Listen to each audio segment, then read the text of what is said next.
그것은 사람의 수는 그의 수는 666이니라. 아멘. 예. 어제 DCB에서 오늘 오후 예배는 우리 전현영 성도님이 이 코로나, 러시아, 우크라이나 전쟁, 또 일어나는 자연재해 관련해서 이 시대 일들을 어떻게 봐야 하는지 해석적 시각하고 또 어떻게 살아야 하는지에 대해서 여러분에게 그 말씀을 전합니다. 예. 먼저 책을 썼어요. 그래서 그 책의 내용을 바탕으로 해서 여러분에게 먼저 여러분에게 전할 말씀 전하고 그 다음에 여러분의 질문 10% 올라온 것도 그렇고 또 그 수로 여러분의 질문 혹은 반론을 받아서 톡하는 시간을 가지도록 하겠습니다. 먼저 말씀을 먼저 전해주세요. 네, PPT로 준비했습니다. PPT로 제가 그냥 서서 네, 과연 이렇게 할까요? 네. 제목은 사건 해석 지혜로 했고요. 이 시대를 살아가면서 여러 가지 하나님이 주시는 사건들을 잘 해석해서 지혜롭게 해석해서 이 시대를 어떻게 살아가야 되는지, 이 시대에서 일어나는 사건들에서 우리는 어떻게 반응들을 보여야 되는지를 좀 알면 좋지 않을까 해서 그렇게 해야겠다 또 해서 사건 해석 지혜로 이제 이름을 지었습니다.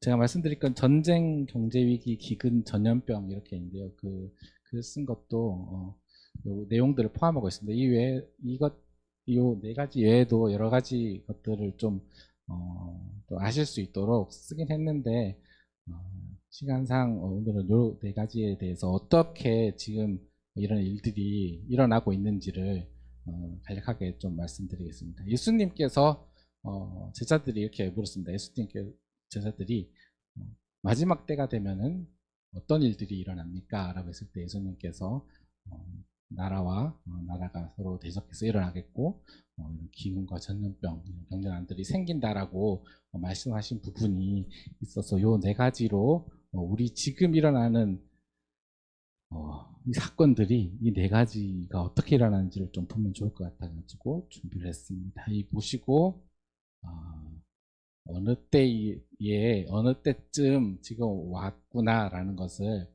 좀 아실 수 있는 그런 자료가 됐으면 좋겠습니다. 일단 전염병인데요. 이 전염병은 어제도 잠깐 말씀드렸다시피 코로나가 2년 전부터 이제 처음에는 그냥 전염병인 줄 알았더니 전 세계적으로 퍼지고 팬데믹의 상황으로 접어들었습니다. 전체적으로 이렇게 퍼졌고요. 사람들은 시간이 지나면서 이 코로나에 점점 적응하게 되고 코로나로 요구되는 마스크 쓰기라던가 거리두기라던가 방역 체계 안에 들어오게 됐습니다. 정부는 이렇게 사람들이 이렇게 따를 수 있도록 방역 정책들을 이렇게 발표하면서 뉴스를 통해서 계속 발표하면서 우리에게 자꾸 이제 위기감을 주면서 우리가 이게 좀 따르도록 했었던 면이 있는 것 같습니다. 그래서 사회적 거리두기로 단계별로 또 안에서 지켜야 될 그런 규정들을 구체적으로 발표하면서 우리가 이것들에 대해서 좀 수능할 수 있게 어떻게 보면 이끌어간 그런 면이 있는 것 같습니다. 그리고 또 백신 문제도 마찬가지죠. 이렇게 해서 코로나가 퍼졌는데 교회도 또 이렇게 종교에 대해서 또 방역 정책을 내놓으면서 예배가 금지되고 제한되고 이런 일들이 있었습니다. 이 코로나가 과거와는 좀 다르다는 것을 다들 느끼고 계시는지 모르겠습니다. 이 팬데믹인데 과거의 팬데믹과는 다른 어떻게 다르냐? 기존의 것들은 이 바로 전에 팬데믹이 전에도 이제 어제도 말씀드렸다시피 신종플루인데 우리가 신종플루를 그때 당시에는 좀 큰 일이라고 생각했는데 지금은 그렇게 무서운 병이라고 생각하지 않잖아요. 그렇게 생각하시지 않습니까? 어느 정도는 그 이유가 그 신종플루는 약이 개발이 되었거든요. 타미플루라는 약이 개발됐습니다. 그래서 그게 신종플루가 지금 A형 그냥 독감이라고 부르죠. A형 독감이 걸리면 타미플루를 먹으면 낫는. 그래서 사람들이 이 전염병 팬데믹이라는 것도 우리가 과학기술로 이렇게 발전한 의학기술로 대응하면은 대응이 되는구나 라고 생각하고 있던 찰나에 코로나가 생겼고 코로나도 새로운 우리가 기술을 개발했어.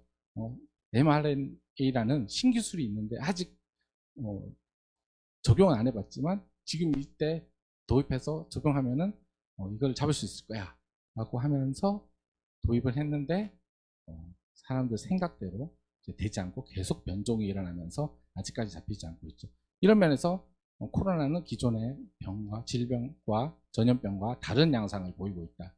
그래서 아까 김진희 질사하고도 잠깐 얘기해봤는데 이 코로나에 대해서는 의학계도 손을 들었다라는 표현을 쓸 정도로 기존의 양상하고는 다르게 진행되고 있다는 것을 좀 아셨으면 좋겠습니다. 그 나머지 네 가지 것들도 약간 그런 식으로 좀 접근하시면 좋을 것 같아요.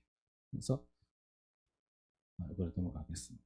그래서 사람들이 이 코로나로 인해서 대전환의 시대로 해서 좀 더 우리가 이걸 극복하고 기존 사회보다 좀 좋은 사회로 나아가면 좋지 않겠냐라는 운동이 일어났을 때 전쟁이 이렇게 또 터져서 기존에 그 얘기했었던 뭐 탄소 중립이라든가 이런 것들 다 지금 정책들을 다 폐기하고 있고 지금 이 위기에 어떻게 대응하는지에 대해서 집중하고 있습니다.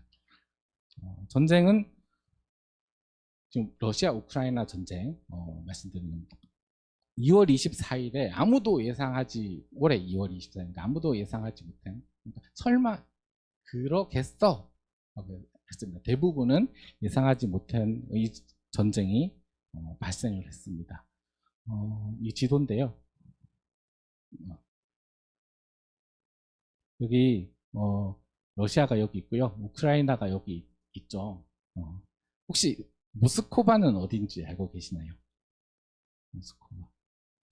러시아인데 러시아가 엄청 커서 수도가 어디 있는지 알고 계시나요? 네. 누가 좀 비슷하게 말씀하셨는데요.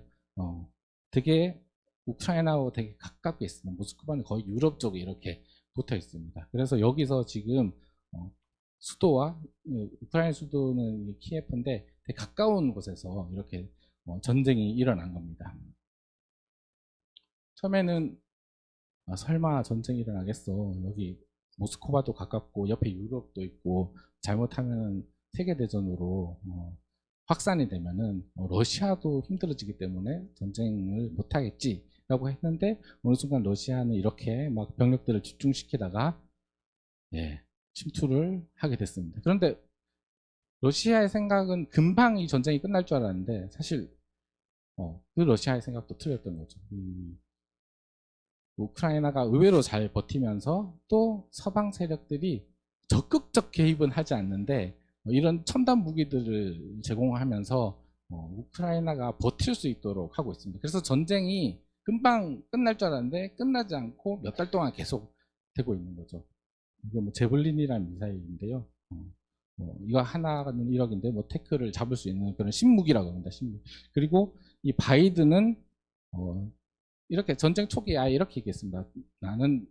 미국은 군사적으로는 개입하지 않겠다라고 해서 러시아가 더 자신 있게 이렇게 전쟁을 이끌 수 있는 계기가 됐습니다.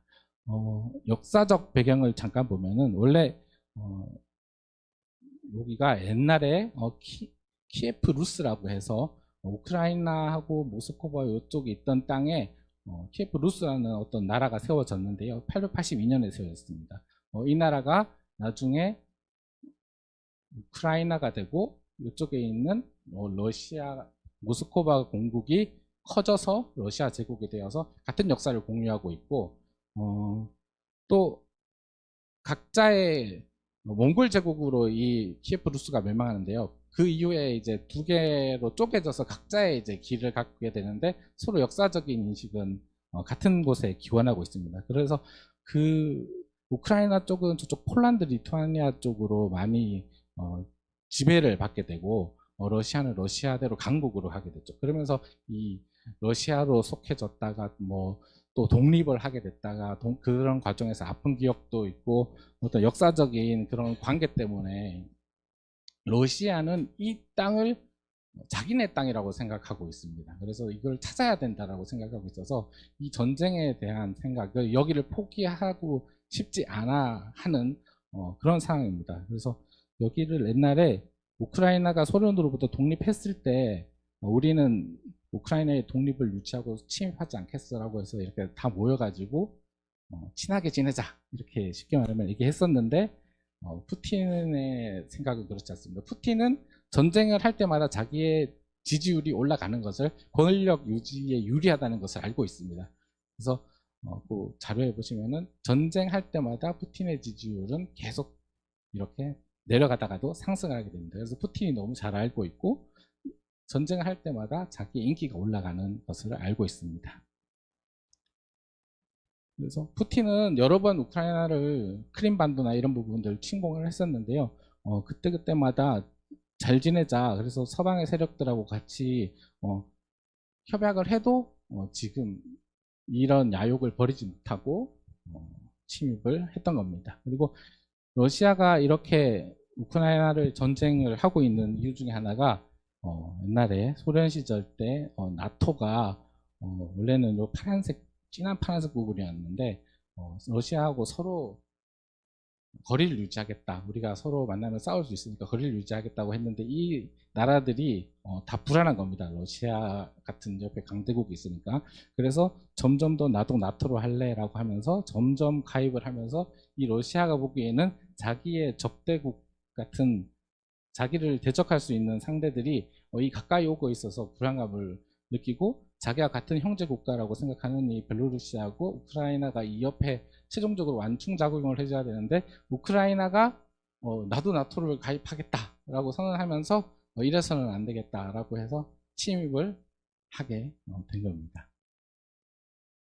사실 러시아는 금방 끝날 줄 알았던 겁니다. 그런데 의외로 잘 버티고 있고 러시아는 지금 이 나토 나라들을 다 철수하라 라고 요구하고 있습니다. 경제적인 측면에서는 이 러시아의 천연 자원들이 유럽으로 공급되고 있었습니다. 그래서 이 천연 자원 중에 천연 가스, 그 다음에 석유들이 많이 유럽으로 공급되고 있는데 이미 너무 많이 의존도가 높아져서 여기 보시다시피 러시아가 침공하더라도 쉽사리 나한테 다시 보복하지 못하겠지라는 것을 러시아는 잘 알고 있어서 이렇게 우크라이나를 침입할 수 있었습니다. 그리고 러시아는 코로나로 인해 가지고 원자재 가격이 상승했을 때 군비를 축적할 수 있는 힘도 모을 수 있었습니다. 그래서 항상 그 전쟁이 발생하면 경제 위기가 같이 생기는데요. 우크라이나 러시아 전쟁이 발생하니까 원래도 국제 유가가 이렇게 오르고 있었는데 이전에 유사를 원래도 이렇게 오르고 있었는데 22년에 전쟁이 발생하니까 이쯤에서 2월 24일 여기 급등을 이렇게 하게 됩니다. 지금 살짝 떨어지긴 했는데 전쟁은 경제와 연결이 되어 있어서 이 경제 상황에서도 또 새로운 형태들이 나타나고 있습니다. 돈이 코로나 시대에 많이 풀려 있었는데 이 전쟁이 촉발제가 되어서 더 큰 지금 경제 혼동이 발생하고 있습니다. 경제 아까 코로나 때도 기존에 있었던 전염병과는 다른 체계이고 다른 전염병이고 이 경제 위기도 어떻게 보면은 기존에 있었던 경제 위기와는 조금 더 다른 개념으로 좀 봐야 될 필요가 있습니다. 같이 물가가 오르는 거는 마찬가지인 것처럼 보이는데 사실 알고 보면은 코로나로 인해 가지고 양적 완화라는 것을 시작했습니다. 그 양적 완화는 2008년 금융 위기 때부터 새롭게 시작을 했었던 이제 금융, 어떻게 보면 미국의 금융 정책인데 전 세계가 따라하면서 전 세계적인 금융 정책이 되었던 건데요. 코로나 때는 아주 살짝 시범적으로, 2008년 때는 아주 살짝 시범적으로 몇 번 해봤습니다. 그런데 지금 약간 효과가 있는 듯 없는 듯 있는 것 같은데 정확하게 모르겠는 그런 느낌으로 그렇게 해서 경제가 좀 잡혀가면서 그때 끝났습니다. 근데 2020년에 코로나가 이렇게 발생하면서 경제가 이제 위축될 것 같으니까 그때 2008년에 했었던 그 양적 완화를 하면 되는데 그때는 크기도 정해놓고 어느 정도 해야 될지도 정해놓고 살짝 있었는데 이번에는 경제가 좋아질 때까지 무한정 해보자. 그때는 살짝 했더니 경제가 그렇게 빨리 안 올라오더라. 무한정 해보자라고 하면서 사실 인류가 해보지 않았던 무한정 돈 찍기를 지금 해본 겁니다. 그래서 그에 대한 부작용은 사실 아무도 예측할 수 없는 지금 그런 상황이 되어 있는 겁니다. 그런 상황에서 전쟁이 발생했고 물가는 오르고 있고 어떻게 잡아야 될지는 지금 연준도 잘 모르고 있는 것 같습니다. 자기들은 잡을 줄 알고 확신하고 있었는데 자기들 생각대로 흘러가지 않다는 것을 이제는 자기들도 인정하고 전 세계가 힘을 합해서 금리를 올려서 잡아보겠다라고 했는데 그러면 또 경기 침체가 우려가 되거든요. 그렇게 금리를 올려버리면 급격하게 올려버리면 그러면 스태그플레이션이 도래하게 되고 스태그플레이션은 인류가 딱 한 번 엄청난 위기가 발생할 수 있는 그런 상황에 초입에 우리가 놓이게 되었다라고 말씀드릴 수 있을 것 같습니다. 우리나라도 우리나라의 가장 큰 위기는 IMF인데 IMF를 여기 12시라고 본다면은 지금 한 20시 정도가 된 상황이다 라고 보실 수 있을 것 같습니다. 그리고 물가들은 거의 우리나라 같은 경우는 14에서 15년 만에 최고의 물가, 글로벌하게는 유럽 같은 경우는 미국은 40에서 50년 만에 최고의 물가 이렇게 접어들고 있습니다. 기근 문제인데요. 기근 문제도 앞에 있는 것과 다르지 않게 좀 다른 양상으로 흘러가고 있습니다. 세계 식량 가격 지수가 엄청나게 이렇게 폭등하는 것을 보실 수 있죠. 이 전쟁으로 인해서 다 이렇게 올라간 겁니다. 코로나 때 살짝 올라가고 있었는데 이 전쟁으로 인해 가지고 더 최근 들어서 더 폭등하는 것을 요거는 90년부터의 이런 그래프고요. 여기를 끝에 요 부분이 보시면은 이제 22년 딱까지인데 22년부터는 전쟁이 나고부터 이렇게 급등하는 모습을 볼 수 있습니다. 그리고 밀이나 선물 같은 밀선물이나 그러니까 현미 같은 선물 가격도 이게 미래의 가격이 어떻게 될지를 반영하는 가격 지수입니다. 그래서 사람들은 엄청 오를 거다라고 예상하고 있죠. 지금 살짝 떨어졌는데 다시 코로나가 생기면서 다시 또 올라가고 있습니다. 그래서 예측 불가능한 시대로 경제는 원래 과거에도 그랬지만 지금은 그런 예측 불가능에 대한 규모가 너무 크다. 그리고 고려돼야 할 사항들이 예를 들어서 방정식의 차수가 변수가 10개 있었다면 지금은 1000개, 10,000개로 늘어나서 도저히 예측하기가 힘든, 그래서 노벨 경제학상 받은 그런 사람들도 모두 다 전문가라고 하는 사람들도 다 틀리는 그런 상황으로 지금 치닫고 있는 중입니다. 그리고 온도도 기후도 지금까지 볼 수 없었던 이상 기후가 나타나고 있고요. 식량 문제를 말하고 있는데 이 왼쪽이 전쟁 전, 오른쪽이 전쟁 후 최근의 모습입니다. 엄청난 차이로 지금 재배가 안 되는 것을 볼 수 있죠.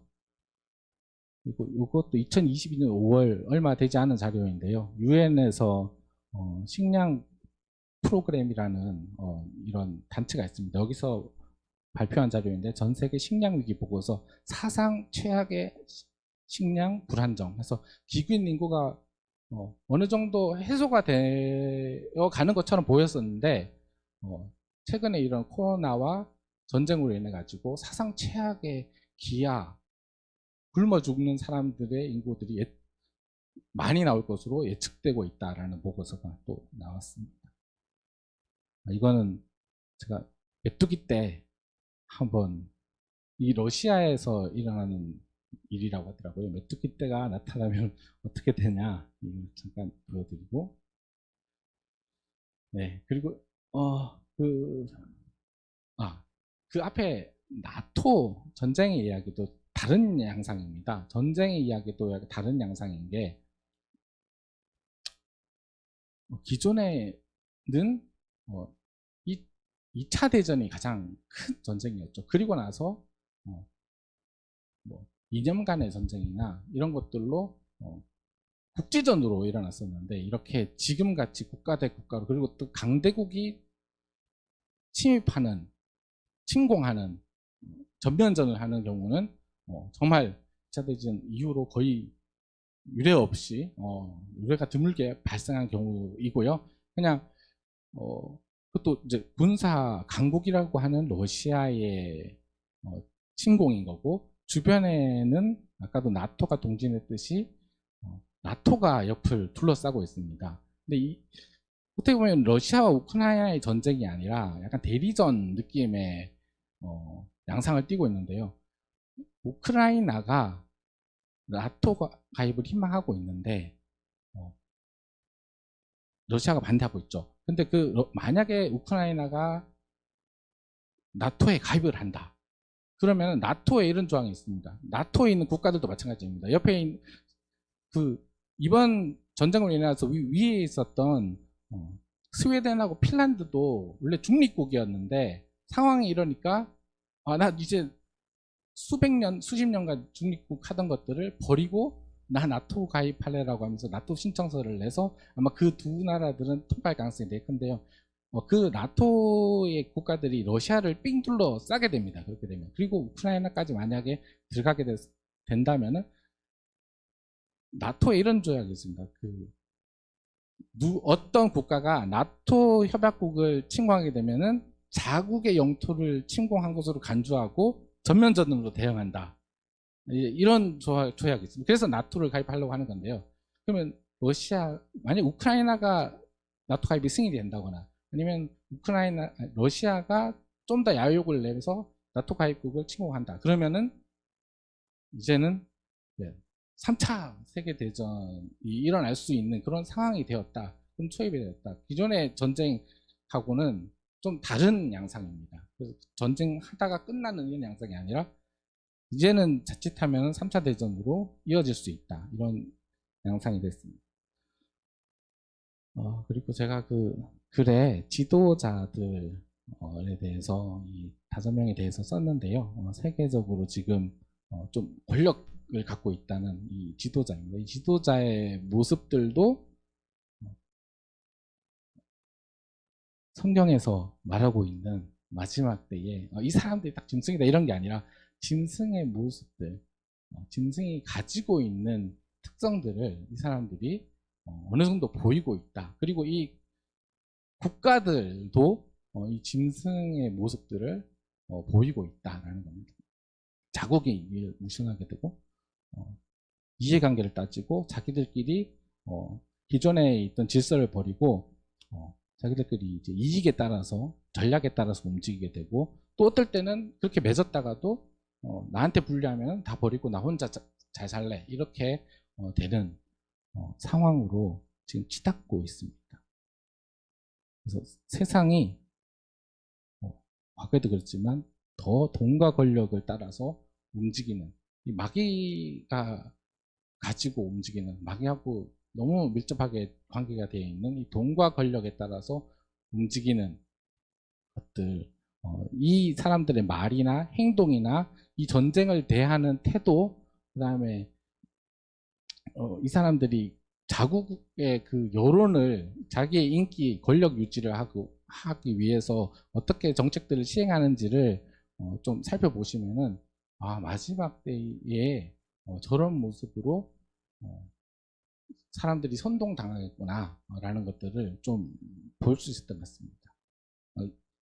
이런 사람들이 그런 단계로 짐승의 모습으로 가는 단계에 어떤 그런 모습들을 보여준다, 이 정도 생각하시면 될 것 같고요. 과학 기술의 발전도 약간 좀 보면 좋을 것 같아가지고요. 아까 세계대전 얘기했는데 잘 안 보이실지도 모르는데 여기 보이는 제일 조그만한 요 두 폭탄 터지는 모습들이 2차 세계대전에 있었던 히로시마하고 나가사키에 있는 폭탄입니다. 그리고 여기에 있는 게 러시아가 현재 보유하고 있는 그 차르 본바, 짜르 제왕, 그 본바, 그 폭탄 제왕이라는 그런 뜻이죠.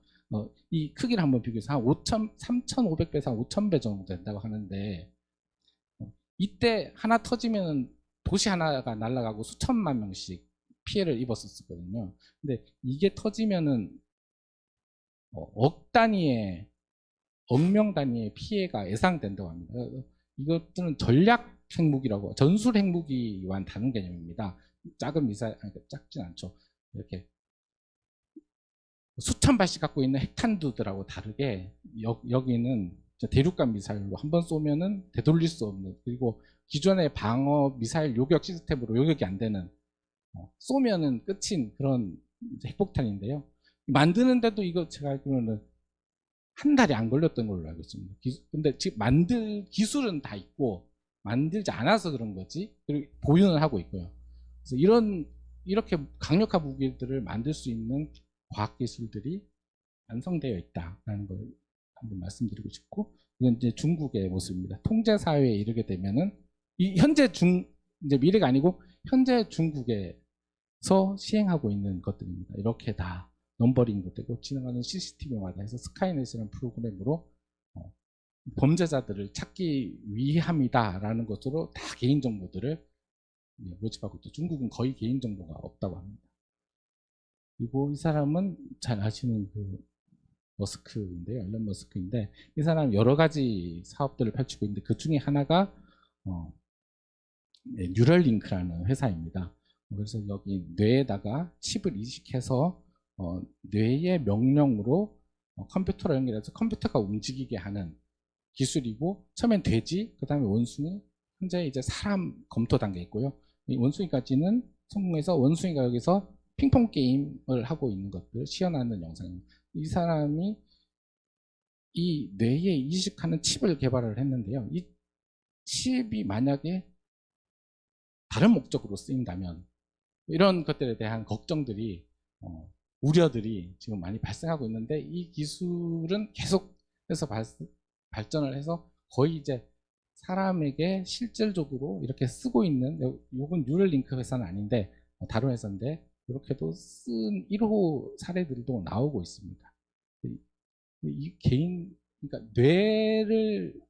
이 칩을 조작하면 내 뇌가 조정이 되고 내 행동과 말이 다 조작될 수 있는 그런 상황을 만들 수 있는 기술들은 개발되고 있다라는 걸 좀 말씀드리고 싶습니다.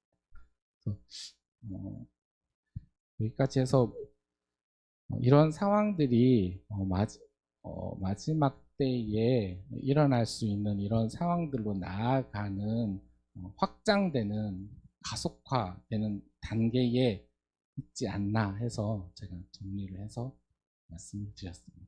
발표는 마치겠습니다. 아유, 수고했습니다.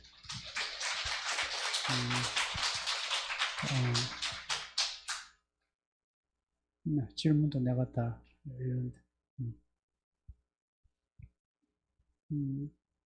발표도 심플하게 잘 하시고 글도 잘 썼는데, 어떻고 이 문제로 이렇게 글도 쓰고 발표하기 전하고 한 후 좀 어때요? 뭐 변화가 있는지, 아니면 어떤 점이 유익했어요? 네.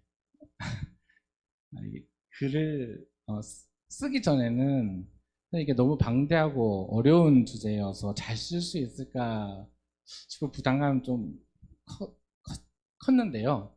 이 글을 이제 쓰자 마음 먹고 글을 쓰기 시작하니까 몰랐던 부분들, 제가 사실 제가 은행에 다녀서 금융이나 경제 조금 다르긴 한데, 이제 금융이나 그리고 경제에 대해서는 그나마 좀 친숙한데, 사실 나머지 자료들은 좀 잘 모르는 분야라서 저도 이제 공부를 하면서 알게 됐는데요.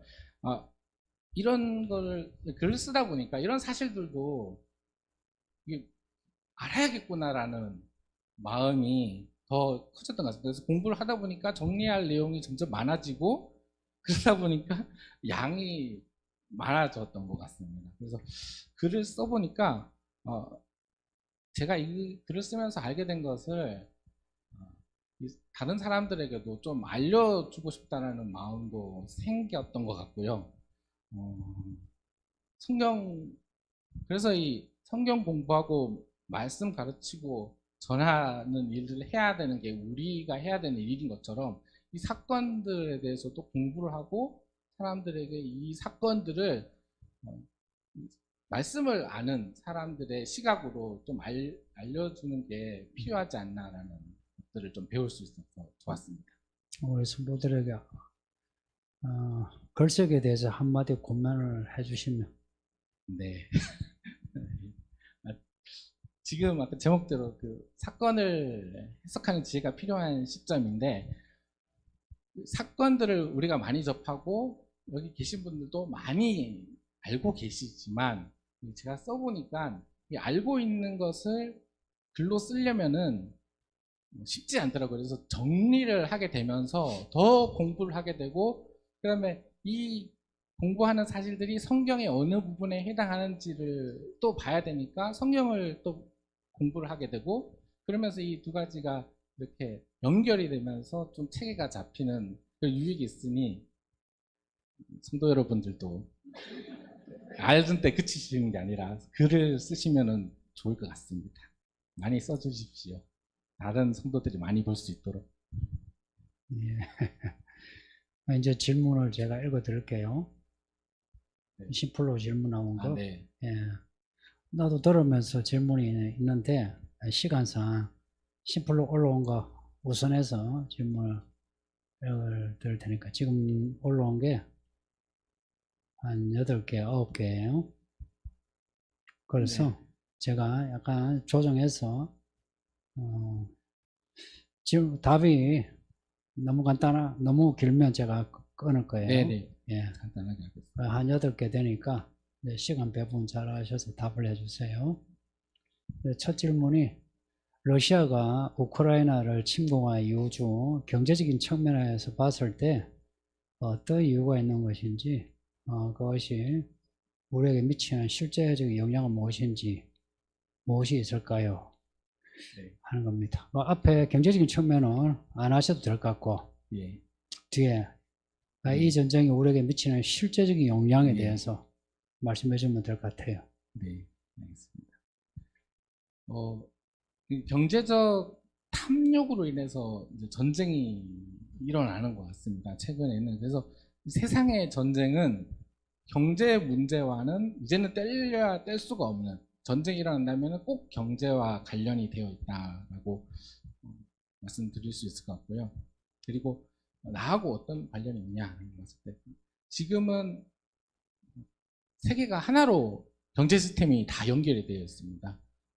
인터넷망으로, 그다음 결제망으로 다 연결이 되어 있어서 다른 나라의 경제 상황이 다른 나라의 일로 그치는 게 아니라 어제 아니면 아침에 발생하면 오후에 바로 내가 경제적으로 영향을 받을 만큼 그렇게 빠른 속도로 영향을 미치게 되고 있고요. 이 우크라이나 이 전쟁 같은 일들이 만약에 지금은 우리가 이제 경제적이나 이런 것들로는 우리가 이렇게 간접적으로 넘어와서 영향을 받게 되지만, 이 상황을 봤을 때 그럼 러시아가 우크라이나를 침공을 하는 이런 일들이 다른 데서도 일어날 수 있겠다는 생각이 들면, 옆에 딱 봤을 때는 중국은 대만을 이렇게 노리고 있고, 뭐 옆에서 일본도 군사비를 누리고 있고, 군비를 누리고 있고, 그러면은 이 중국의 움직임하고 대응도 심상치 않겠구나. 그러면 이 중국이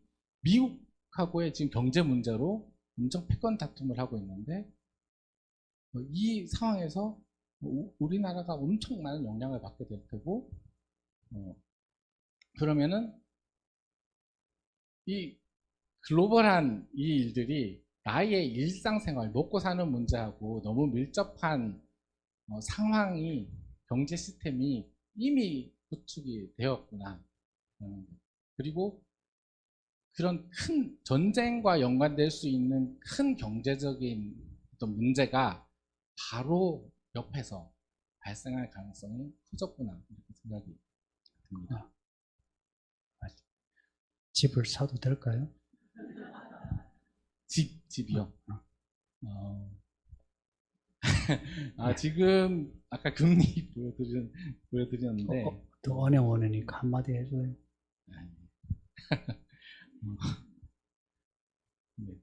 다음, 네, 지금 뭐 돈하고 이제 우상하고 관련이 되어 있는. 그 다음 질문이 그겁니다. 예. 이 마지막 때 우상은 돈과 연관되어 있습니다. 지금 같은 시대에 집을 사야 하는지, 대출을 해도 되는지 여러 고민이 있는데요. 돈에 대한 그리스도인의 태도, 아마 집 사고 파는 것보다 돈에 대해 어떤 태도 가져야 되는지, 아마 이런 질문은 교과서적인 답을 원하는 건 아닌 것 같고요.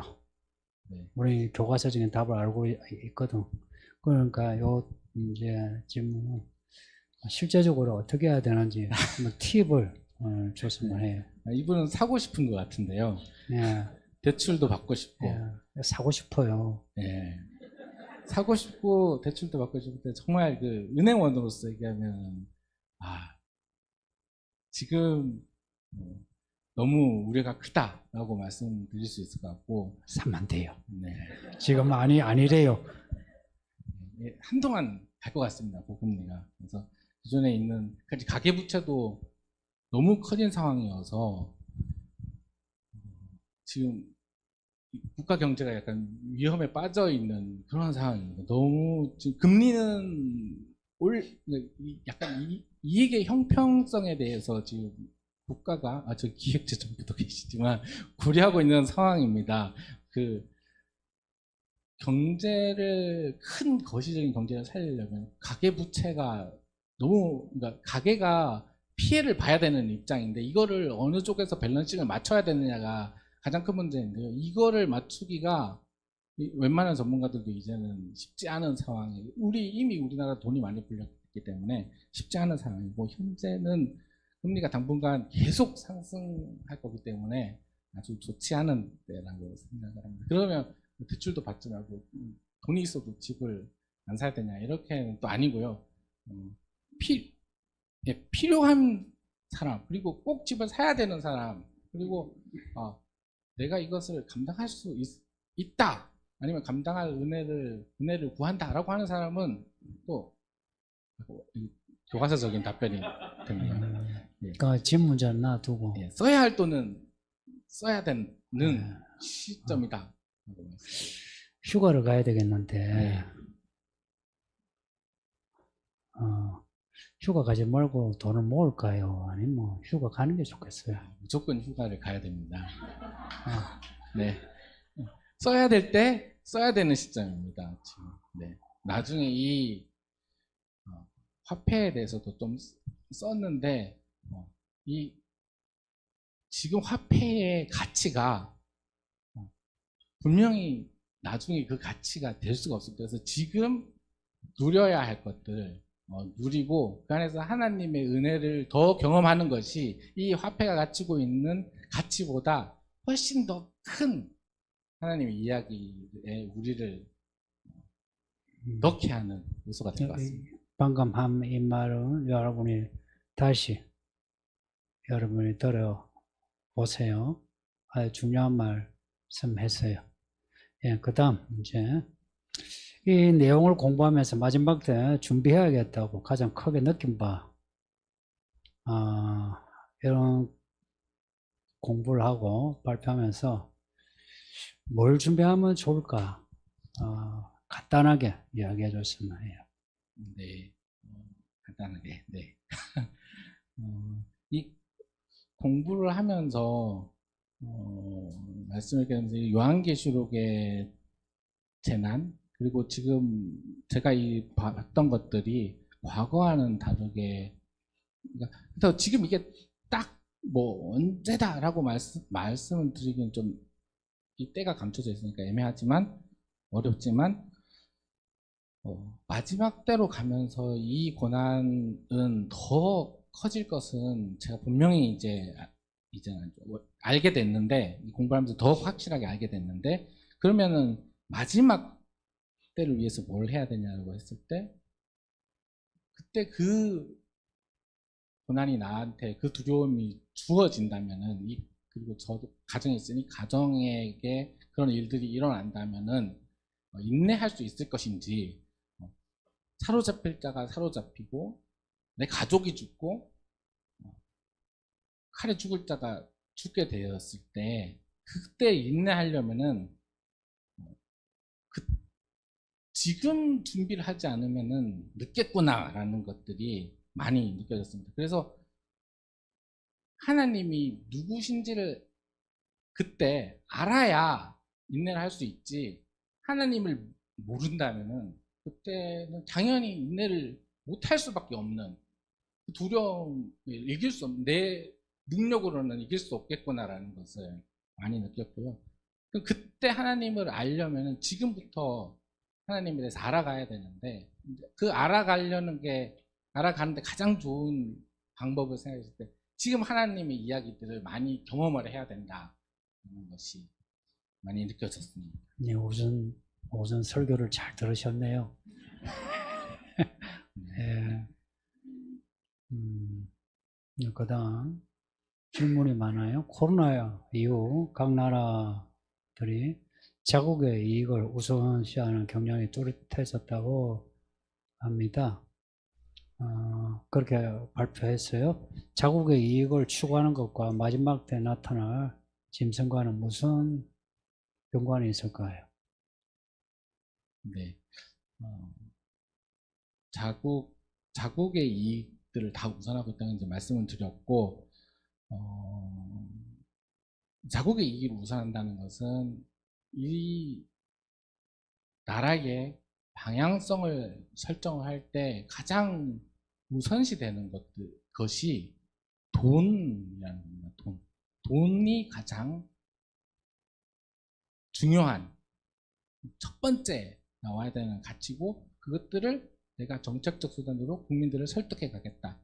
그렇게 해야 국민들도 좋아하고 이 국가가 가야 할 방향이 이익이다, 돈이다라는 경향인데요. 그렇게 되면은 이제 기존에 있었던 시스템과 질서는 붕괴될 수밖에 없는 상황이고 그렇게 되면 당연히 또 경제 얘기지만 경제가 불안해질 거고 이 이익을 위해서 이런 상황에서 이 사람들을 이 이익을 우선시 하는데 반대하는 무리들도 분명히 생길 테니까 극우주의 같은 현상들이 일어나야 됩니다. 그래서 어떤 한쪽으로 편향된 극우주의 같은 것들 그리고 옛날에 뭐 세계대전 때 일어났을 때 군국주의나 이런 것들이나 전체주의도 다 그런 개념이죠. 극우주의가 나타나면서 그 극우주의는 결국엔 또 강력한 지도자가 이끌어가는 거고 강력한 지도자하고 관련이 될 수밖에 없는 상황입니다. 이익을 우선시하면 돈을 앞세우고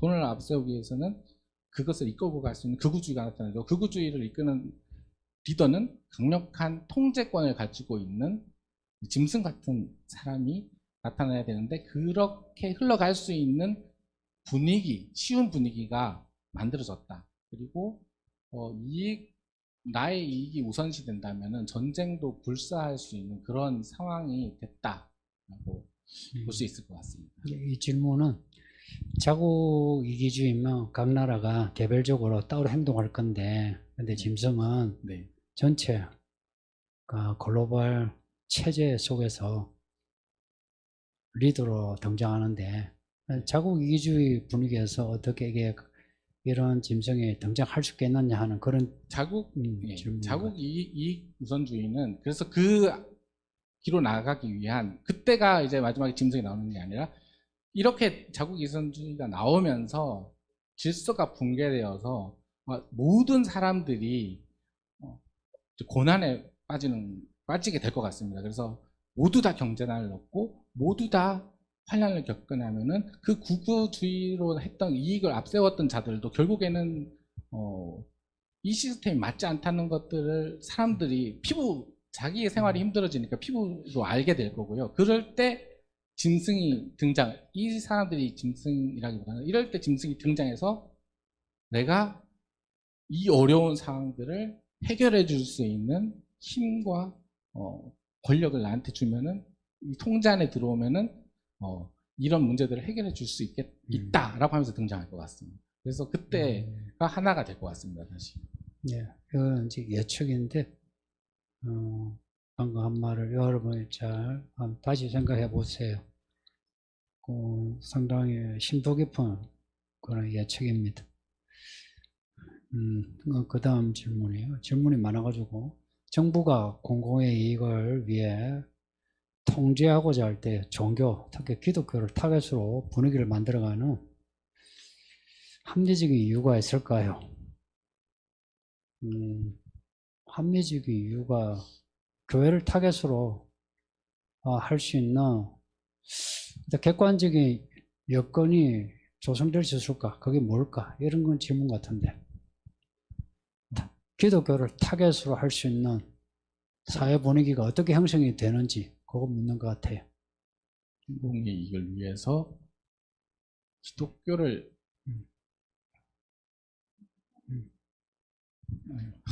제가 알겠습니다. 이 질문이 잘 이해가 봤어. 날 보고 있는 줄 알고 내가 질문 눈을 맞추려고 하는데 자꾸 피해.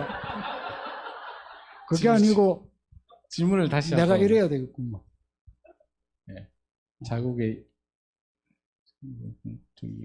통제하고자 할 때 일어서서 보겠습니다. 네.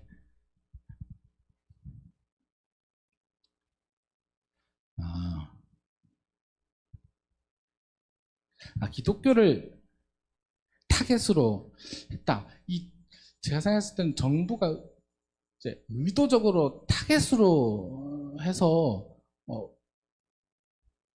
기독교만 이렇게 하는 게 아니라 이 마지막 때가 되면은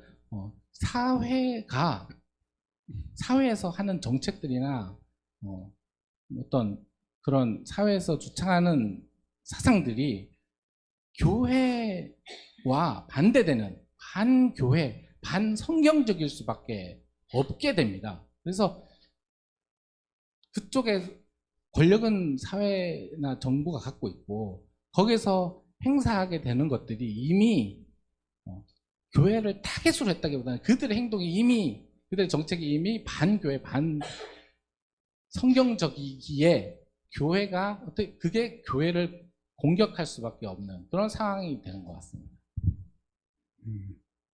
예. 그 다음 질문. 그 다음 질문이 네. 그 다음 질문 쭉 올려보세요. 화면을 작게 해서 아이고.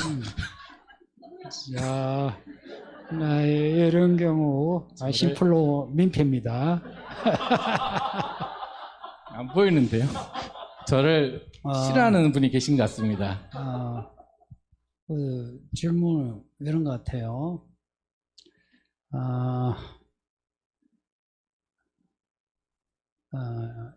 조지 오웰의 1984 제가 설교 때 한두 번 이야기했는데 그런 전체주의가 사람의 언어와 기억으로 사람을 통제한다는 거예요. 그 소설에 나오는 빅브라더가 그걸 통제하는데 개개인 우리가 마스크 안 쓰면 신고하게끔 하는 그 사람들이 이제 빅브라더 아래에 있는 스몰 브라더라는 거예요. 1984에 나오는 그 빅브라더처럼 언어로 사회를 통제하는, 그리고 현재를 지배한 자가 과거를 지배한다 하는 그런 어떤 원리 가지고 지금의 언어를 지배해서 과거의 기억을, 역사를 조작하는 그게 정부와 언론에게서 나온다. 지금 코로나19 때에 정부와 언론이 선동과 거짓말로 그 언어로 사람들을 지배했다. 그래서 이 세상의 언어에 미혹되지 않으려면, 그 정부와 언론, 사회 분위기에 내가 휩쓸려 가지 않으려면 성경 언어를 잘 배워 말할 수 있어야 하는데, 이제 이게 결론이죠. 이제 알고 보면 질문 아니네요. 인용 집사님의 글을 보면 너무나도 성경적 언어와 사고를 잘 구사하시는 것 같아. 부러웠는데 노하우도 부탁드립니다. 물론 관찰하지 않으면 아무도 어떻게 될지 알 수 없는 양자역학처럼 누구도 앞으로 어떤 일이 일어날지, 어떻게 확대 재생산될지는 예상할 수는 없지만 그래도 간단한 코멘트 부탁드립니다. 이거는 네, 내용은 여러분이 꼭 읽어보세요. 네, 여러 좋은 질문 질문. 같습니다. 예. 이분은 제가 보니까 이분이 글을 쓰셨어야 되지 않나 생각이 드는데요. 1984를 읽어보신 것 같습니다. 1984에 보면 진짜 이 공포와 두려움을 이끌어내는 방법으로 언어와 기억을 이용을 하고 텔레스크린이라는 그 빅브라드 이즈 와칭 유라고 하는 그 텔레스크린을 통해서 감시하는 것들, 그런 이야기 나옵니다. 통제사회에 대해서 얘기하고 있는데, 이때 언어적인 것들을 많이 말씀해 주신 것 같고, 언어적인 마지막 때 짐승의 때에 언어적으로 어떻게 통제를 하는지를 여쭤본 것 같습니다. 여기 거의 답을 쓰셨는데, 여기 공리주의 했었던 제레미 벤담이 제시했던 판옵티콘이 우리 일상에 이미 침투했다라고 이미 답을 적어 주셨고요. 미셀 푸코가 이 판옵티콘, 팬데믹의 그 판이랑 똑같은데 전부하고 옵티콘을 보는 건데, 쫙 펼쳐진 그런 감시 시스템에서 그 통제 대상을 보고 있다, 이 개념입니다. 이건 미셀 푸코가 얘기했었던 건데요. 마지막 때의 권력자는 이제 여기서도 말씀해 주셨듯이 언어를 통제합니다. 그런 것, 그 권력자가 언어를 통제하는데, 예를 생각해 보면 트럼프가 트위터로 소통을 하죠. 바로 실시간으로 해서 자기의 생각들을 그 지지층에게 막 주입합니다. 그리고 또 경제적으로 좀 이렇게 영향력이 있다는 사람 보면은 이 머스크, 아까 봤을 때 머스크도 트위터로 바로 메시지를 날려서 자기의 사상을 사람들한테 이렇게 전파를 합니다. 이미 우리 사회에서 이 힘을 가지고 있는 자가 언론, 그리고 자기에게 유리한 영향을 어떻게 하면 가질 수 있는지, 여론을 자기 쪽으로 모을 수 있는지를 이미 잘 활용하고 있고, 이것들이 옛날에는 신문 기사라던가 라디오든가 이런 건데, 지금은 바로바로 할 수 있는 빅테크 기술을 이용해서, 과학 기술을 이용해서 바로바로 내가 메시지를 주고 그들의 반응을 읽을 수 있고, 나중에 과학 기술이 더 발전이 되면은 그 메시지의 반응들이 또 하나의 데이터가 돼서 여론이 어떻게 움직이는지를 파악할 수 있고, 더 통제를 쉽게 할 수 있는 그런 상황들이 만들어져 있는 것 같습니다. 그리고 여기 질문에도 쓰셨는데 보니까 우리가 사회적 거리두기, 성소수자 이런 단어들 처음에 이제 들으면은 이게 처음은 무슨 말인가 라고 생각이 들 수 있는데, 자꾸 쓰다 보면은 이 이상한 말이 이제 익숙해지게 되는 겁니다. 모두 다 사회적 거리두기. 처음에 이상하지 않았습니까? 그리고 이런 말들이 자꾸 사용하게 하고 언론에 퍼뜨림으로써 권력자가 원하는 통제에 쉬운 말들을 우리가 자꾸 사용하게 하려 합니다. 하게 될 것 같습니다. 더욱더. 그리고 그런 기술들이 더 좋아져서 더 쉽게 통제를 할 수 있을 것 같고, 그리고 우리가 지금도 댓글로 뭘 쓰면은 어떤 특정 단어들이 나오면 막 비방하고 어떤 정치적 한쪽이지 않냐 저쪽이지 않냐라고 서로 이제 막 편가르기가 나오고 서로가 서로를 막 감시하게 되고 어떤 단어를 쓰는 사람들을 뭐 매장시켜야 된다 막 이런 분위기들이 많이 이미 형성되어 있는 것 같고요.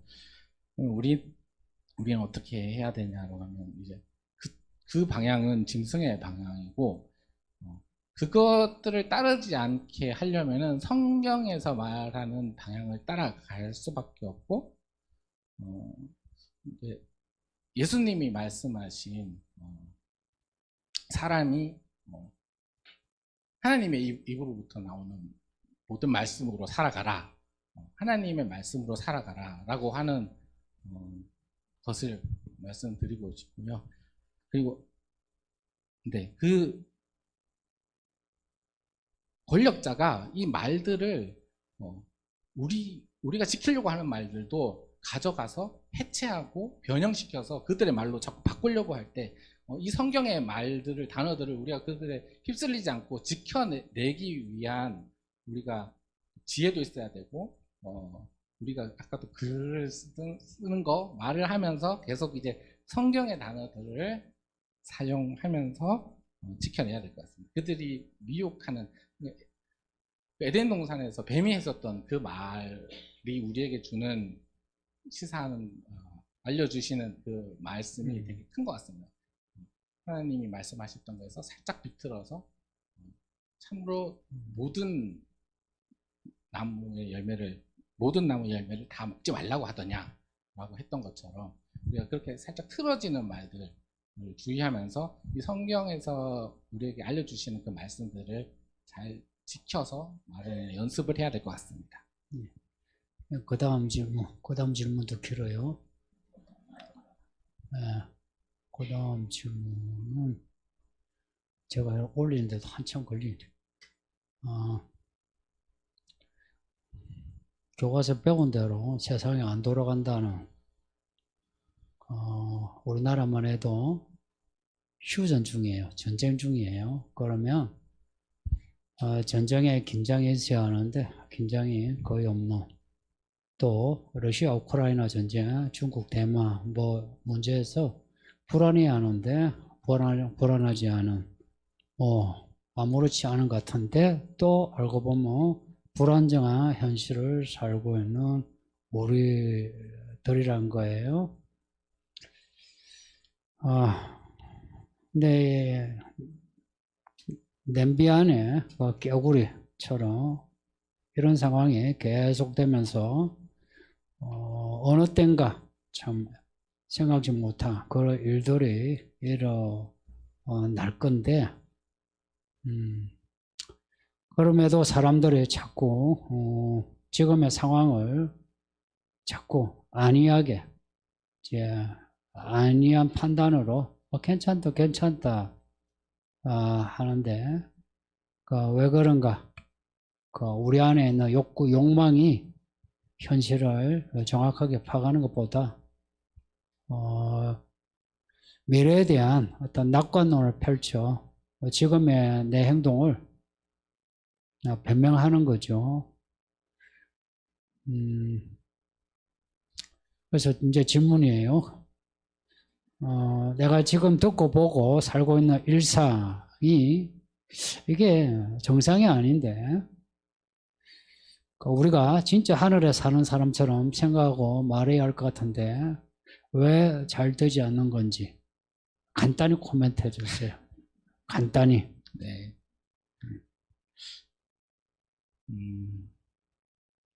왜 이렇게 생각을 못하고 있는 건지. 예수님이 곧 오신다고 하셨는데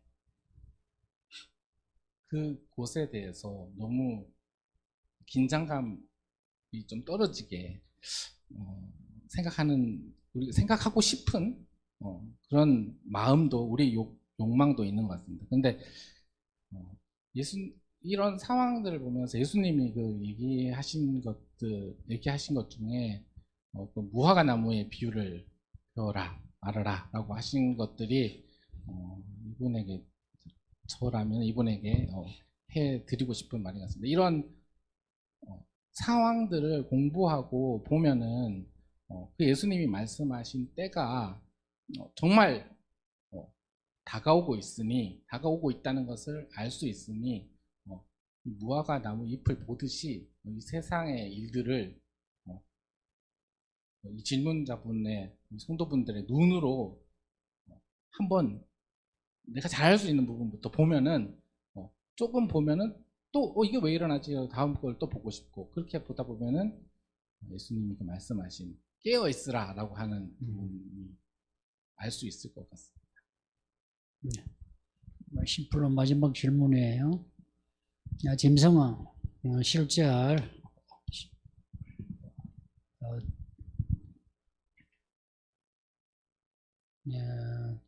할 어떤 지도자, 사람인데, 살펴본 지금까지의 그 내용을, 흐름을 볼 때, 어떤 과정을 거쳐 이 짐승이 등장할 것이라 예상되는지. 이게 아까 말씀드렸던 그 자국 이익을 우선시하는 모습을 살짝 말씀드린 부분이 있는데요.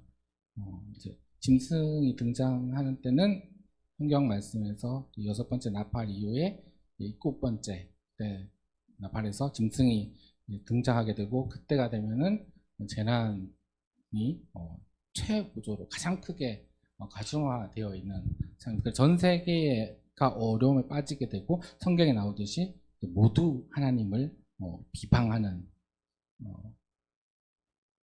사람들이 모두 하나님을 비방하게 될 때가 될 것 같습니다. 그리고 아까 말씀드렸던 것 같은데, 그 모든 어려움들을 해결해 줄 것 같은 어떤 해결사의 모습으로 나타나서, 그리고 그 사람의 말이나 이런 것들은 사람들을 혹하게 해서 아주 인기가 있는, 감춰져 있지만 인기 있는 모습으로, 그리고 해결사의 모습으로 나타나서 이 사람이 제시하는, 이 권력자가 제시하는 그 방식에 아무런 부담 없이 기쁜 마음으로 참여하는 그런 상황이 될 때 권력자가 나타날 것 같습니다. 그러면 지금 세간에 알려진 세계 지도자들 중에 참 짐승의 캐릭터와 비슷하다라고 할 수 있는 후보가 있으면 네. 누가 뭐 짐승이다 이게 아니라 네. 참 이런 스타일의 지도자라고 할 수 있는 지도자가 있겠어요? 예.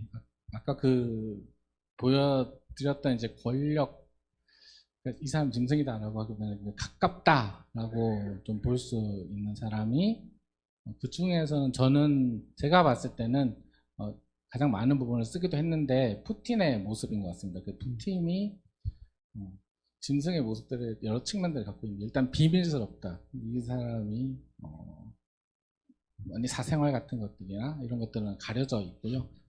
이 사람 자체도 KGB 비밀 기관에서 근무한 경력이 있고, 또 짐승의 특징이 권력을 유지하는, 이 푸틴이 여기 나온 사람 중에 가장 긴 기간 지금 독재를 하고 있습니다. 긴 기간 동안 독재를 하고 있고, 독재를 하기 위해서 헌법을 개정해서 2036년까지 독재를 할 수 있는 1998년 이때 총리로 시작해가지고 대통령이 됐으니까 2036년까지 할 수 있는 그런 기반도 만들어놨고요. 이미지 메이킹에 되게 능하다고 하더라고요. 그러니까 거짓으로 선동하는 것들이나 이런 것들에 되게 능하고, 또 아까 전쟁 같은 걸 이용해서 대중적인 지지도를 이끌어내는 것을 어떻게 하는지도 알고 있고, 그 사람 자체도 또 폭력적인 성향, 체첸 반군이나 이런 거 진압할 때 폭력적인 성향도 있고, 전쟁에 대해서 호전적인 인물이기도 하고, 또 어떻게 보면 성과 관련된 문제들도 계속 나오고 있고, 그리고 그냥 그 특징은 의회의 지지, 국민의 지지기도 한데 그 권력의 지지를 받기도 하고 또 종교의 지지도 받기도 하면서 그 마지막 때에 나오는 농녀가 짐승을 탄 그런 모습하고도 그런 비슷하게 흘러갈 수 있다는 것을 보여주는. 푸틴이 짐승이란 말이 아니고 지금 질문에 대해 여러분 오해하면 안 돼요. 네. 짐승의 캐릭터에 가장 가까운 캐릭터에 지도자, 가까운 모습들이 나타나고 있다. 그 푸틴이라 하는 의견이에요. 예. 예, 지금까지 발표하고 심플로 질문을 들으셨는데, 들으시고 그래도 또 여기에 여러분이 또 더 듣고 싶은 부분이 있으면 여러분 중에서 그수로 손을 들어서 말씀해 주시면 좋겠습니다. 없으면 마치고, 예.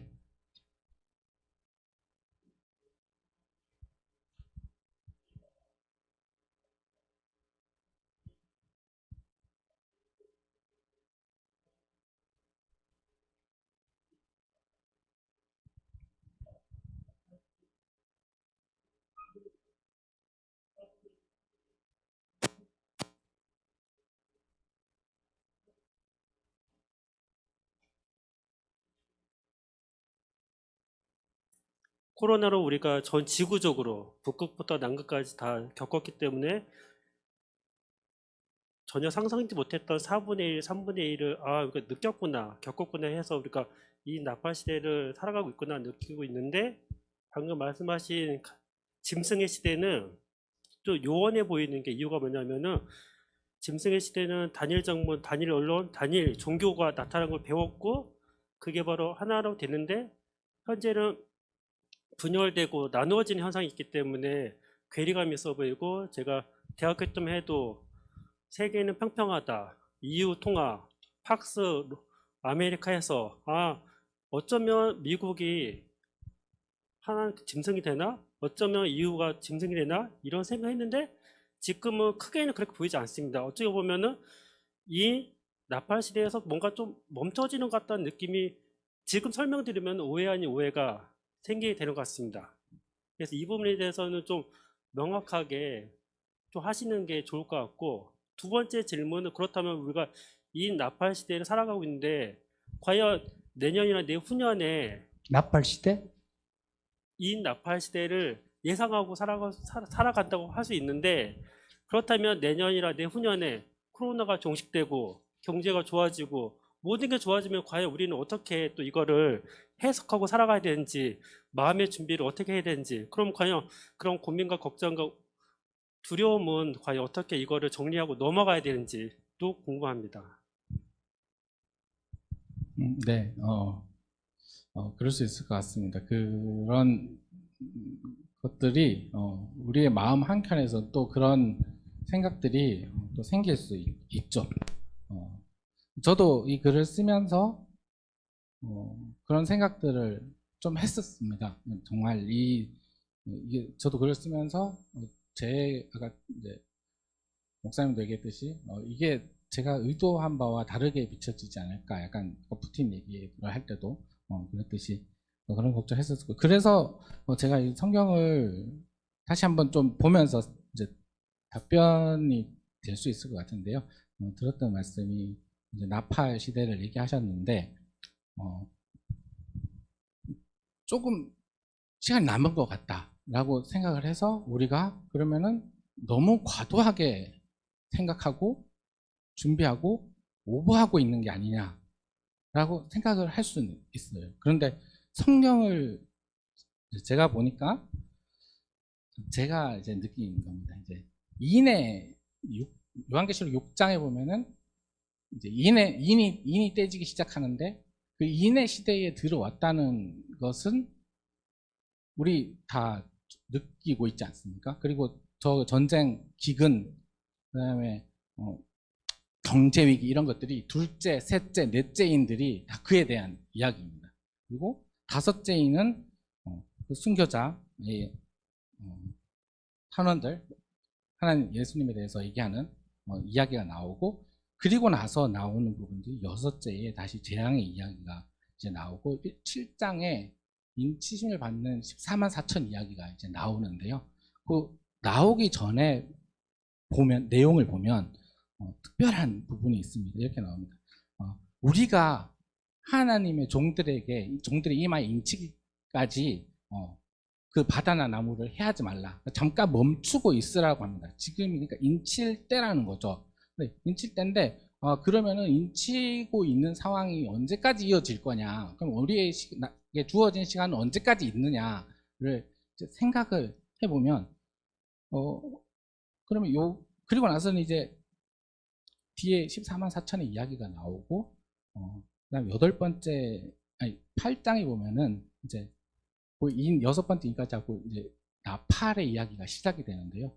첫 번째, 두 번째, 세 번째, 네 번째 나팔은 다시 재앙의 이야기입니다. 그 말씀하신 그 3분의 1 이야기들이 나오죠.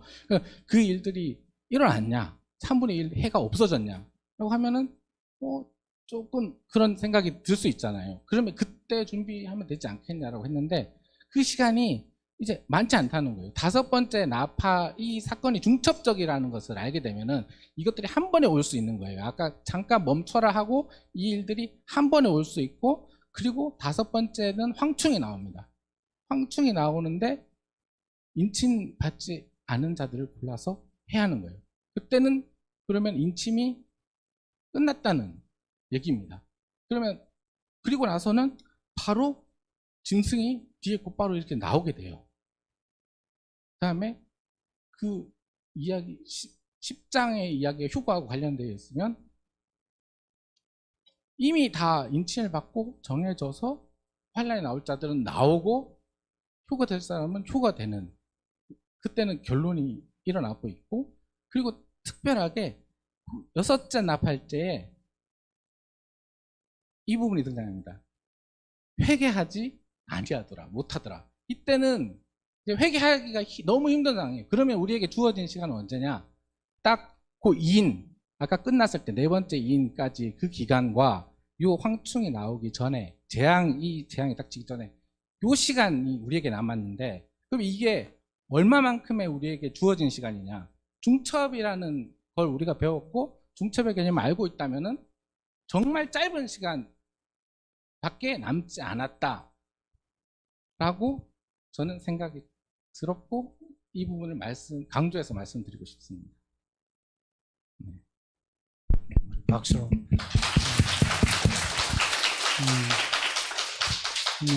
수고하셨고, 질문 잘했고, 질문에 대한 답변을 정말 성령이 그 답변을 하게 하신 것 같아요. 몇 달 지금 공부한 거예요. 4월 말 그때부터, 그때 이제 과제를 이제 받아가지고 해서 그냥 대충 A4지 몇 장 이렇게 얼쩍거리다가 말 수도 있는데 이렇게 준비를 한 거, 여러분 글을 읽어보면 문장력이 좋아요. 그거는 안에 지식이 말씀에 대한 또 바깥에 우리가 필요한 지식이 구비되어 있다. 그리고 어제하고 오늘 발표를 참 했어요. 성도님들, 여러분이 유익했으면 좋겠고, 또 앞으로도 우리 성도님들 중에 이렇게 준비해서 이야기할 수 있는 시간이 많아졌으면 합니다. 제가 설교하는 거하고 이렇게 성도님이 나와서 이야기하는 거 같은 내용이라도 임팩트가 달라요. 그리고 이런 성도가 바쁜 분이에요. 큰 일을 하는 분인데 이런 바쁜 중에 이렇게 준비해가지고 그걸 100페이지나 이렇게 써서 여러분에게 홈페이지 게시하고, 또 이렇게 이 많은 질문에 대해 막힘없이 이렇게 답을 했어요. 성도님도, 여러분도 다 이런 어떤 과정을 통해서 정말 교회 일꾼이 되어 주셨으면 해요. 저는 이렇게 우리 전진호 성도님이 과하지 않게 참 적절하게 글도 이렇게 이야기해 주셔서 제가 진심으로 감사드리고 또 여러분도 또 이렇게 질문으로 참여해 주셔서 감사합니다. 한 번 더 우리 전용 신도님에게 박수를.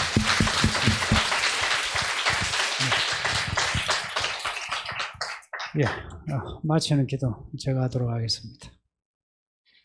아버지 하나님 감사합니다. 사건